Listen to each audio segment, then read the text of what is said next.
What do you see as the biggest challenges in conservation? The growing human population. Because where we are, there's nothing else. And do you have views about what should be done about that? Can't you guess? Well, it could be on a spectrum from mass sterilisation to you know, greater availability of contraception. I don't know what your views are as to what can be done about it. Well, I think it might be described as voluntary family limitation. I grew up in the 1960s, watching those TV commercials with those starving kids in Africa who stared vacantly at the camera with sad eyes and distended bellies. And in 6th grade, my Glee Club teacher, Mr. Collins, had us change the words in this song we were singing. 3 billion people in the world to 4 billion people in the world. And I was shocked. I couldn't believe that the population was so big. And I was even more shocked because no one else in the class seemed at all disturbed by this fact. And a couple days later, I told my friend Susie Hollander that because there seemed to be too many people in the world for it to handle, that I wasn't going to have any kids. And she looked at me and she replied that she was going to have 3. This is unsustainable. I am not a bigot. Mother Earth is dying because I exist. I trust these philanthropist eugenicists who just want what's best for me. I am an empowered and free global citizen. A war over resources? Or will it stop growing because people choose to have smaller families? And by smaller families, I mean one-child families. And this is where people start getting nervous talking about overpopulation and population issues because they're scared that I'm going to take away their rights to have children. But I don't want to take people's rights away. I want to give people rights. Hi, we're Natasha and Luca, that vegan couple from YouTube and other social media. The time has come to make animal rights history. Join us in London on October 7 for the... Population's going to have to stop growing at some point, so why not stop now? Instead of wishing that some invention or technology will save us that doesn't even exist yet and we're not even sure works. So for everyone to have quality of life, the number of humans on Earth needs to go down. And I believe that it needs to go down to 2 billion people, which sounds radical because there are 7 billion people on the planet today, but it's actually the world population of just 80 years ago. So let's change our idea of what the ideal family looks like. And let's not be afraid to talk about overpopulation because it is not about taking rights away from people. It is about giving opportunities to women, children, and future generations. And lastly, let's be part of the solution. The Red Brigade symbolizes the blood that connects all of us. It's the blood that connects humans, species, all of us to the earth. So for me, the Red Brigade is a vessel to hold the emotions of grief and loss and rage and joy and love and peace. And it's those emotions that connect all of us. And we work, or we try to work as one, which symbolizes that we are all connected. We act as one. We move as one. We are all one. Everything is relative and morality is subjective, so we must act together to save the planet. You are highly evolved gods who evolved by random chance through evolution that created something out of nothing in a meaningless cold material universe that evolved life out of nothing by transforming cosmic ponscum into monkeys who must save the planet by getting rid of themselves and creating a totalitarian technocratic global monoculture society. We must eat nutrient-fortified kibble in our smart cities and pay for our cockroach milk and VR porn with carbon credits so the IMF, World Bank and Fortune 100 can save the planet from the evil CO2 we exhale, and poor little Billie Eilish can have her future back. I am not deceived. Pop culture is healthy and is not programming me to self-destruct. I will save the world by eating sustainable vegan kibble and demanding the government give me the same rights as animals. I am not being dehumanized. I am empowered. Veganism and vasectomies should be mandatory. Jeffrey Epstein committed suicide and I trust the people on the TV screen. Peace, Reflections.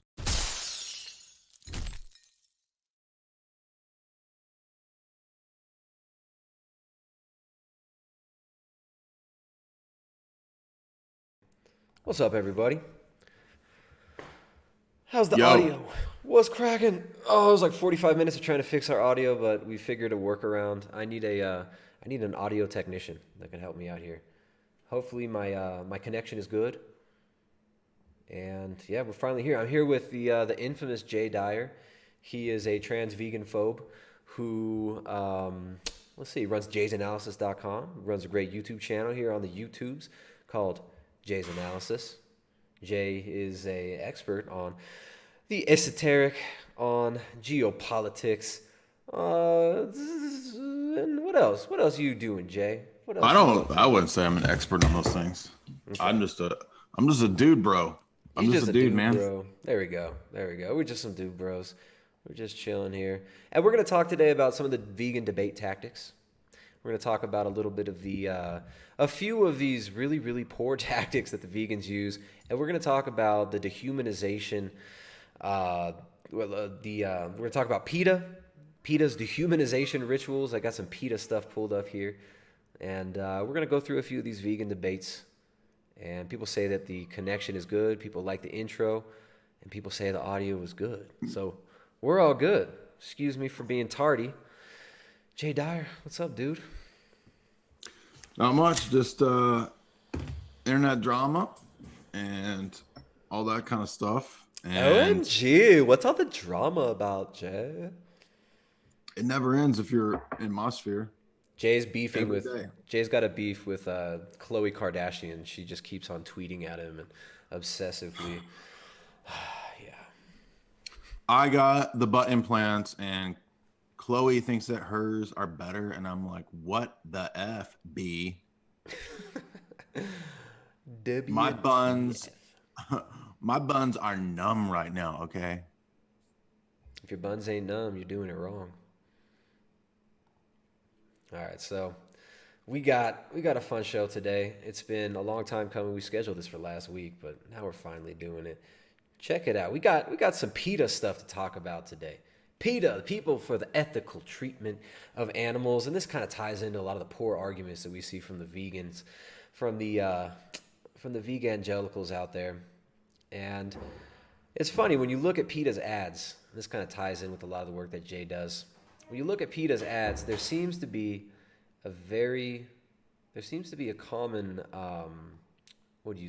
be some common themes of dehumanization, of sexualization of celebrities, and kind of this almost ritual aspect to some of this stuff. So here's just a typical PETA ad with chili. It looks like Maya Rudolph from Idiocracy. I can't tell who that is. It's like Maya Rudolph with a browner filter. Like, upgrade. My pimp name Upgrade. Beaten, lonely, and abused are the words on this, right? Is that somebody famous? I can't tell. I don't know.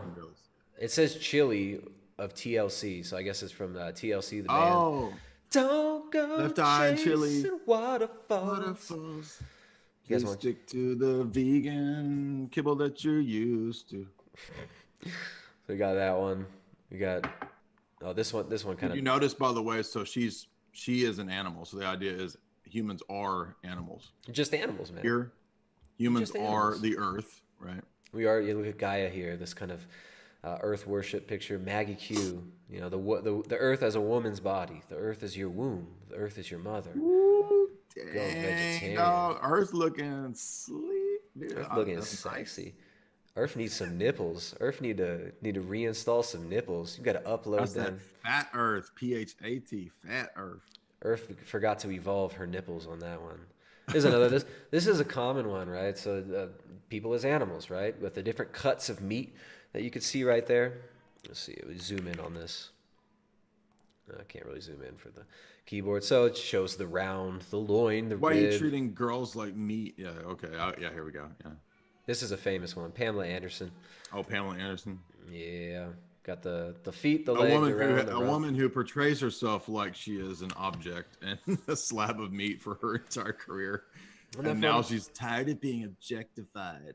Isn't that funny? So PETA is all about this type of ad, right? This objectification of celebrities, kind of this ritual animalization go. of them. Joaquin Phoenix, that beautiful one eye symbolism there. We are all animals, bro. We're all animals.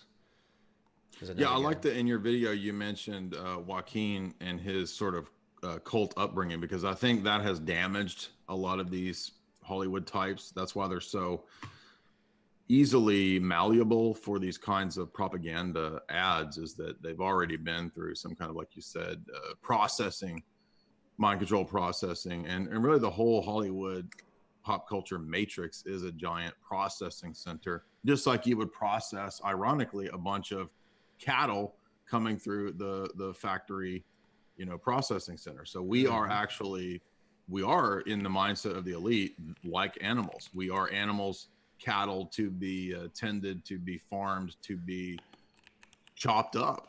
Yep, absolutely. And this is what this imagery is constantly reinforcing here. We're just animals. You're all just beasts. And you know what else? Yeah, go ahead. I'm sorry. Well, I was going to say, like, they act like they're trying to advocate for the animals, but it's the unconscious message that actually really is important here, right? What hits your subconscious, what hits your unconscious mind is not, oh, let's save the animals. What hits your unconscious mind is this: we are all animals, and speciesism live vegan.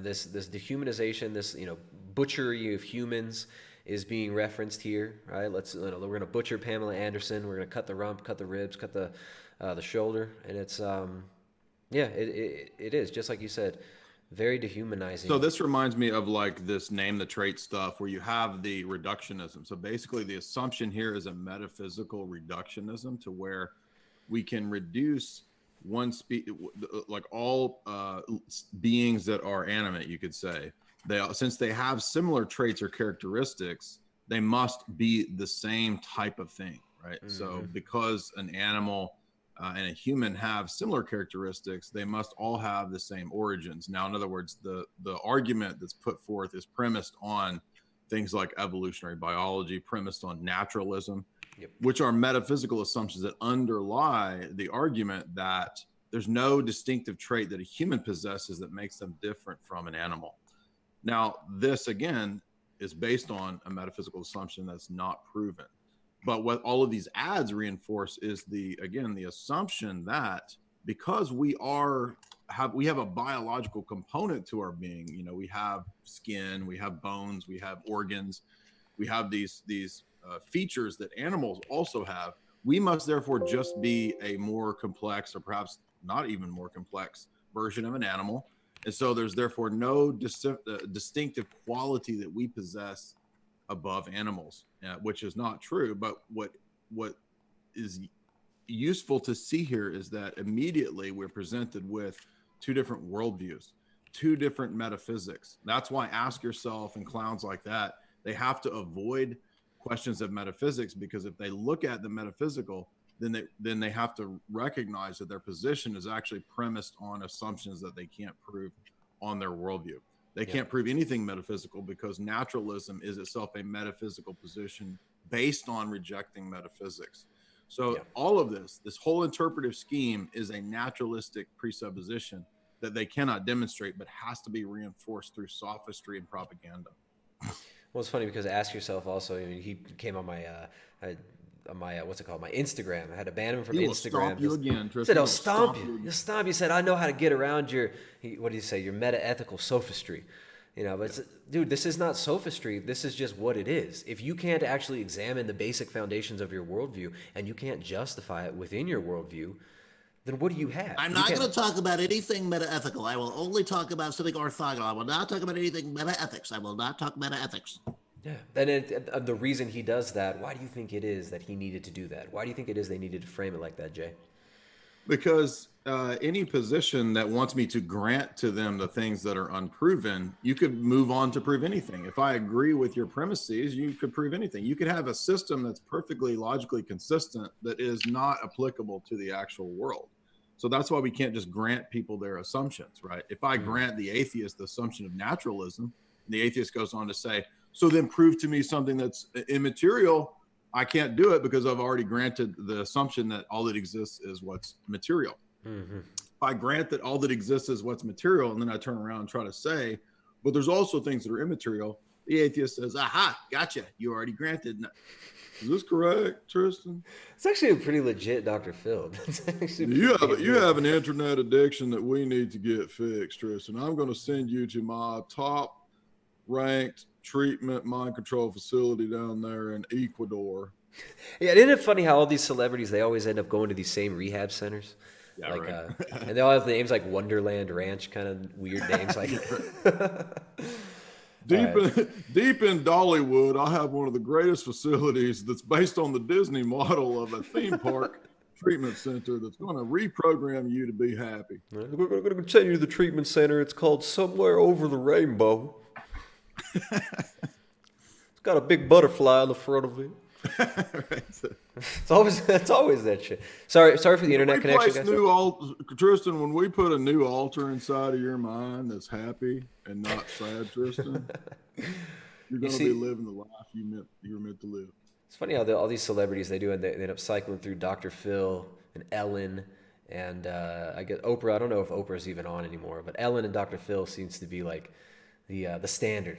Right, like Aaron Carter, you see him recently having like breakdowns, and I did see that. Yes, kind of weird, kind of funny. Sorry, guys, for the internet. Every once in a while, it might cut out. We've had a new fiber optic line installed here, and I think there's some adjustments and changes being made from the office. Apologies if it does cut out. You could blame Jay. So let me just point out, to sum up my point before it cut out, was just that one of the fallacies that we can note is the fallacy of the parts and the wholes.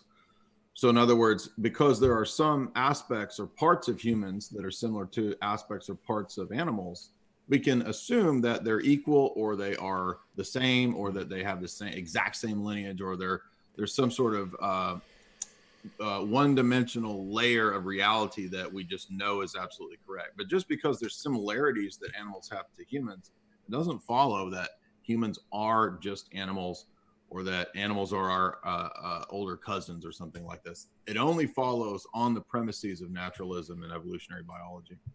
And what's funny is they'll make the argument that we're just animals, right? We're just animals, and yet they want to give moral agency to human beings. They want to attribute moral responsibility to human beings, yet not to animals. So the whole name the trait, name the trait that makes animals different to where you can kill and eat them, but humans are not. Well, you can turn that around on them and say, you name the trait that makes animals not morally responsible for killing and eating and raping and pillaging other animals, but makes human beings morally responsible for these same actions, and they can't answer it.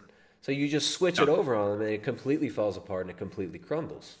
So the fallacy of composition is when something that is true of a part is attributed to the whole. So for example, this tire is made of rubber, therefore the vehicle to which this tire is a part is also made of rubber. Mm-hmm. So because animals share characteristics of humans, humans are animals. There you go. Yeah, because the dirt outside is a slightly off gray color, an off-white color, and most vegans' skin is a slightly off gray color.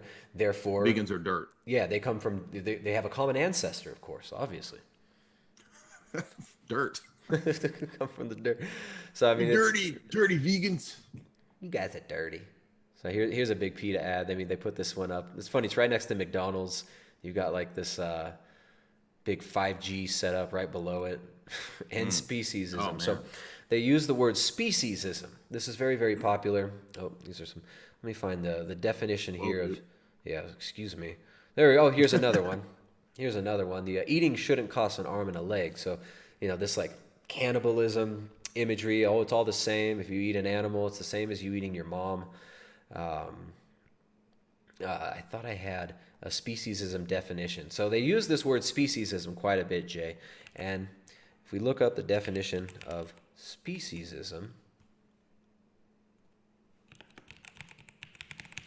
what they say is the assumption of human superiority leading to the exploitation of animals. So speciesism is the belief that we are somehow different than animals and that animals should be treated differently than human beings. I think it's kind of funny that when they bring up speciesism, just like that last argument, the name the trait bullshit, you can actually twist this one around on them as well. So how is it not speciesist within the vegan worldview to give animals the right to eat other animals, yet to hold human beings morally responsible? Is that not speciesism in and of itself right there? So vegans, by their own definition, are absolutely speciesist. They want to hold human beings responsible for eating other animals, yet they say other animals are cool to eat other animals. Yes. Let's talk a little bit about speciesism or species itself. So in the naturalistic conception, and remember that almost all the vegan worldviews, unless they're some kind of, guru, new agey thing, most of the time they're atheistic, naturalistic based worldviews. And speciesism is the idea that on the one hand, as a naturalist or say evolutionary biologist or whatever, we can speak of actual properties that objects and beings in the world possess, right? So this species shares all these traits in common. That makes them a species. At the same time, most of these people, if you get into what we mean about metaphysically or in terms of predicating of objects in the external world, they will start to qualify this and say, we don't actually know that they're not a real thing that we call species. That's just a human construct that we've made up to classify different things. So it's not a real thing. But if it's not a real thing, and these traits aren't real in the external world, then we start to run into problems. Now, and they'll equivocate. They'll say, well, they are traits that match up to the external world. And then we start pointing out that that's metaphysics. They'll start backtracking. Well, no, we don't do metaphysics anymore. That's the old way of talking about the world. We just do what works. We're just pragmatic. So we're just going to call this classification group species. It's just taxonomic terms, right? They're not actually properties of things in the world. Why is that? Because everything is just in a constant state of evolutionary flux. So the first thing I'm going to say is, if everything is in a constant state of evolutionary flux, and that's the root assumption here, and the humans are just a mutation of all of these other life forms, on what basis do you actually have to claim that we ought to be doing this or that thing? Because oughts, right? You can't get an ought from an is. And this is something that famous atheists have pointed out for centuries now, like David Hume. If everything is just in evolutionary flux, there's no such thing as an ought, because an ought, right, that you ought to do this, assumes that there's some standard or some regular pattern of categories that you're bound to that is itself not in flux. Yeah. But if everything is in flux, then the ought is also in flux. Yeah, exactly.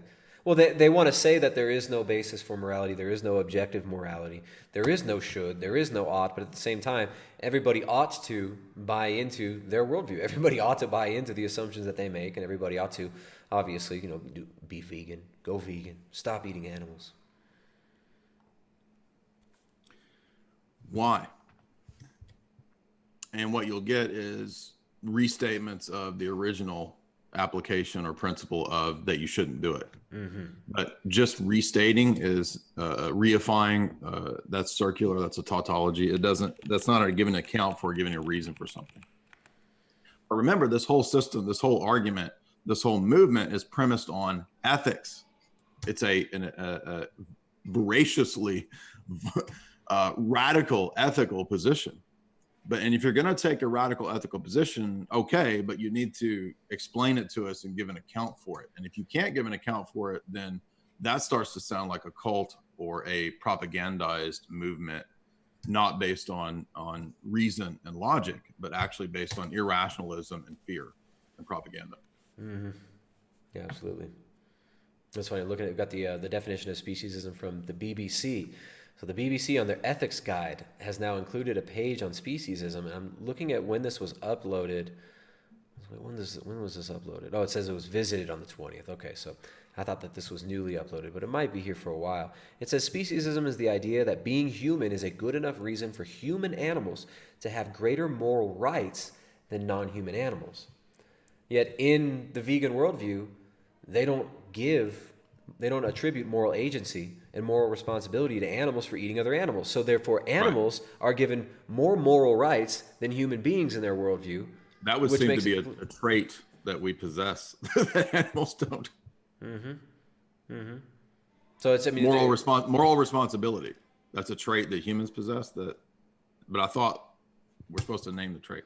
Now, that's not a trait that would justify necessarily, if we accepted, ask yourselves assumptions. That's not a trait that would justify killing and eating animals, but it does start to point in the direction to the fact that on their own view, they will attribute traits that distinguish animals from humans. Absolutely. So another argument we hear, let's see, what's another one of these common vegan arguments? We talked about the speciesism issue. A lot of times you see a lot of appeal to emotion, right? And this catches a lot of people. The appeals to emotion, don't you feel like it's wrong to murder an animal? Don't you feel like it's wrong to slit an animal's throat?